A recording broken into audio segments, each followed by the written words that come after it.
Hello student, आज जो है हम विद्युत आवेश एवं क्षेत्र के एक महत्वपूर्ण टॉपिक लेकर के आपके सामने आए हैं जो एग्जाम में 5 मार्क्स का पूछा जाता है। और इसके माध्यम से हम जो है अक्षीय और निरक्षीय दोनों स्थिति में विद्युत तीव्रता का व्यंजक प्राप्त कर सकते हैं। ठीक है, तो इसको जो है ध्यान से समझिए। क्या है ये? विद्युत द्विध्रुव के कारण किसी भी बिंदु पर विद्युत तीव्रता का व्यंजक प्राप्त करें। तो सबसे पहले हम क्या करते हैं, एक विद्युत द्विध्रुव बनाते हैं। ए और बी क्या है? एक विद्युत द्विध्रुव है जिस पर एक पर प्लस क्यू आवेश, एक पर माइनस क्यू आवेश को हम क्या करते हैं, रखते हैं। और अक्षीय स्थिति हम समझाए थे, जब ये विद्युत द्विध्रुव के इस सीध में कोई एक बिंदु तीसरा हो और जिस पर हमको विद्युत तीव्रता का व्यंजक निकालना हो, तब उसे हम कहते हैं अक्षीय स्थिति। लेकिन अगर इस विद्युत द्विध्रुव के मध्य बिंदु से 90 डिग्री पर अगर कोई एक बिंदु हो और जहां पर हमको विद्युत तीव्रता का व्यंजक प्राप्त करना हो, उसे कहेंगे निरक्षीय स्थिति। लेकिन ना हम निरक्षीय ना ही अक्षीय, आज जो है हम कहीं तीसरे जगह पर किसी भी बिंदु पर जो है विद्युत तीव्रता का व्यंजक प्राप्त करने वाले हैं। तो मान लेते हैं कि मध्य बिंदु से आर दूरी पर एक बिंदु सी है जिस पर हमें विद्युत क्षेत्र की तीव्रता का व्यंजक प्राप्त करना है, जो द्विध्रुव के साथ थीटा कोण बनाता है और कितना दूरी पर है, आर। ठीक है, तो इस बिंदु पर विद्युत द्विध्रुव आघूर्ण का हम क्या करते हैं, दो लंबवत घटकों में विभाजित करते हैं। दो लंबवत घटक होते, ये जो है ऐसे माने जा रहा है, इसका जो है लंबवत घटक ये हो जाए, है ना। तो ये जो है किसी बिंदु पर जो है ये सी बिंदु है, इसका जो है ये थीटा है, तो एकांतर कोण से ये भी हो जाएगा थीटा। और ये इधर जो है थीटा के जस्ट अपोजिट जो होता है, थीटा के बगल में ये होता है कॉस थीटा और इधर वाला होता है साइन थीटा। ये हम पिछले वीडियो में भी बताए थे कैसे साइन थीटा होता है और कैसे कॉस थीटा होता है। ठीक है, तो हम अब क्या करते हैं कि इसको लिखते हैं कि कैसे भाषा में लिखा जाएगा। तो लिखेंगे माना कि ए बी एक विद्युत द्विध्रुव है जिसका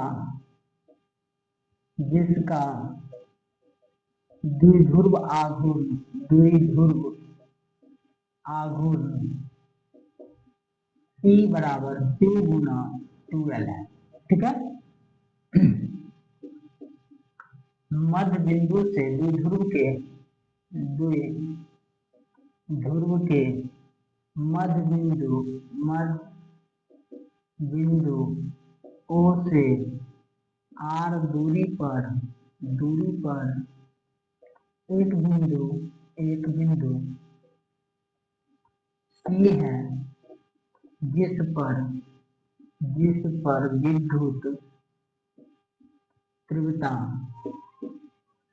का व्यंजक प्राप्त करना है।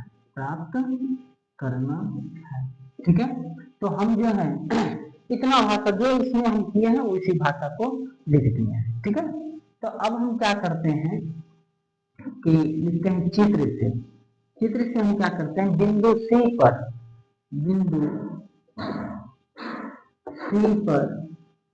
विद्युत द्विध्रुव आघूर्ण का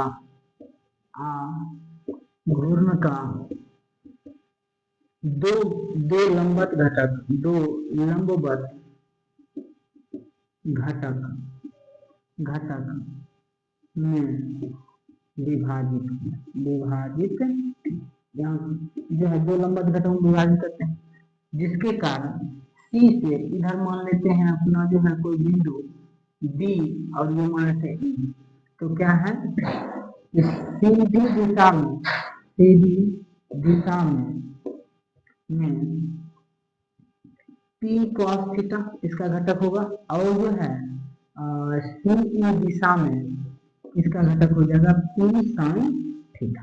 ठीक है, अब हम जो है क्या करते हैं कि इस बिंदु को, बिंदु सी को जो है हम ऐसा विद्युत द्विध्रुव को घुमाना चाहते हैं कि ये जो है सी जो है अक्षीय स्थिति में आ जाए। तो देखिए ये बिंदु अगर जो है हम ऐसा घुमाते हैं कि ये लाइन ऐसे कर दें, ये जो है ए बी को उठा के ऐसे कर दें, ये अगर ए बी हो जाएगा तो देखिए कि इसी बिंदु जो है इसी लाइन पर आगे की ओर यहाँ पर आ जाएगा, तो ये कैसा हो जाएगा अक्षीय स्थिति में।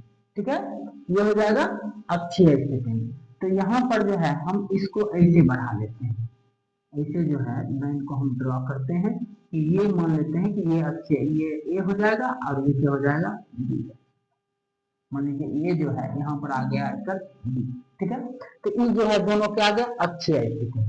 ठीक है, तो क्या कहते हैं अक्षीय स्थिति में, अक्षीय स्थिति में बिंदु सी पर, बिंदु सी पर विद्युत तीव्रता, विद्युत तीव्रता हम मान लेते हैं E1, E1 मान लेते हैं। तो इसका फॉर्मूला हम जानते हैं अक्षीय स्थिति में क्या होता है 1/4πε0 2p, 2p यहाँ क्या है cos थीटा, अक्षीय स्थिति क्या है 2p cos थीटा बटे r क्यूब। ये जो है हमारा क्या होता है अक्षीय स्थिति में होती है, क्या होती है अक्षीय स्थिति में। और कौन सी दिशा में हो जाएगा ये हो जाएगा सीधी की दिशा। ठीक है, ऐसा जो है हम किए। अब देखिए अब दूसरा क्या लेते हैं, अब लेते हैं निरक्षीय स्थिति में, निरक्षीय स्थिति में बिंदु सी पर, बिंदु सी पर विद्युत तीव्रता। ठीक है, ध्यान देते हैं। तो हम क्या करते हैं इसको तो जो है समीकरण 1 मान लीजिए।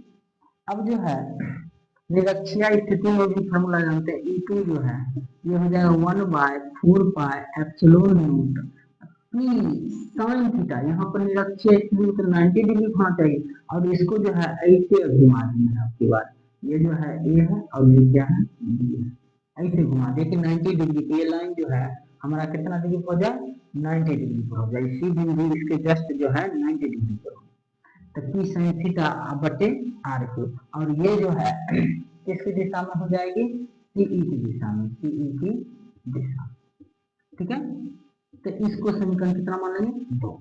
और हम जानते हैं कि जब दो सदिश एक दूसरे पर लंबवत होती है तो उसका परिणामी सदिश जो होता है वो रूट अंडर कैसे निकलता है, r बराबर एक फॉर्मूला बताए थे कि ये होता है a square plus b square plus 2ab cos theta. और यहाँ थीटा का वैल्यू 90 है तो इसका वैल्यू खत्म हो जाएगा, तो सिर्फ a स्क्वायर और b स्क्वायर आ जाएगा। तो कहेंगे अतः बिंदु C पर परिणामी विद्युत तीव्रता। तो E इक्वल टू क्या हो जाएगा, यहाँ पर लिख देंगे E1 square plus E2 square, क्योंकि E1 और E2 के बीच का कोण 90 डिग्री है तो वो खत्म हो जाएगा। अब जो है E इक्वल टू यहाँ पर वैल्यू अगर हम रख दें तो कितना आएगा, E का E1 का वैल्यू है 1/4πε0 2p cos थीटा बटे r क्यू का यहाँ हो जाएगा होल स्क्वायर, अब प्लस में फिर जो है 1/4πε0 p sin theta by r Q का होल स्क्वायर। ठीक है, इतना आएगा। इसको जो है स्क्रीनशॉट ले लीजिए, तब जो है हम आगे बढ़ाते हैं। अब जो है हम क्या करते हैं इस दोनों को जोड़ के निकालते हैं। तो यहाँ देखते हैं हम जानते हैं कि स्क्वायर में से दो में से एक निकलता है। यहाँ देखिए स्क्वायर करेंगे तो ये भी 2 हो जाएगा, ये भी 2 हो जाएगा, p भी 2 होगा, तब ये 2 होगा।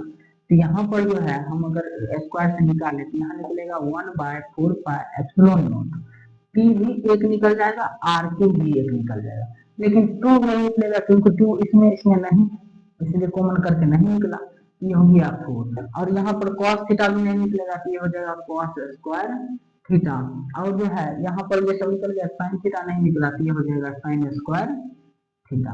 ठीक है, ये ढंग से होगा।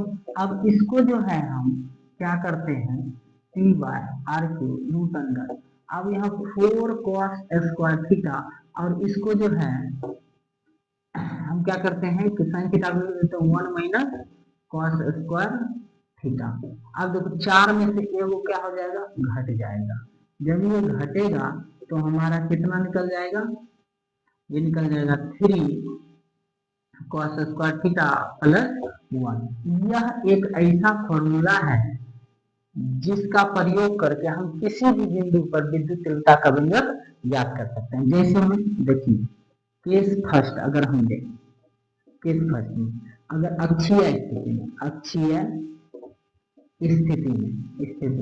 अक्षीय स्थिति में थीटा का बिंदु होता है 0।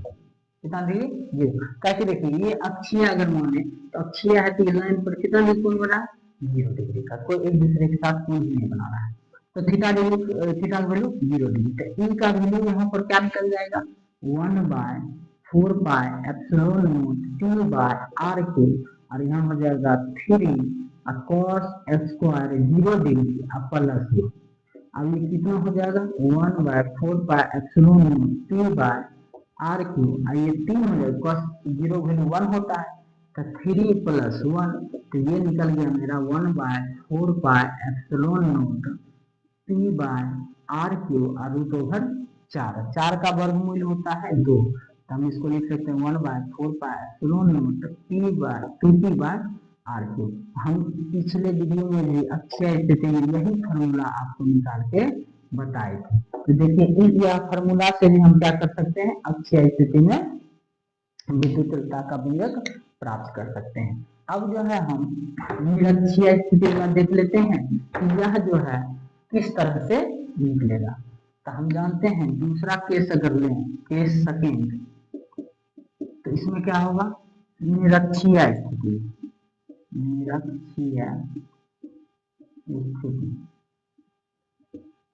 देखिए थीटा का वैल्यू कितना होता है 90 डिग्री।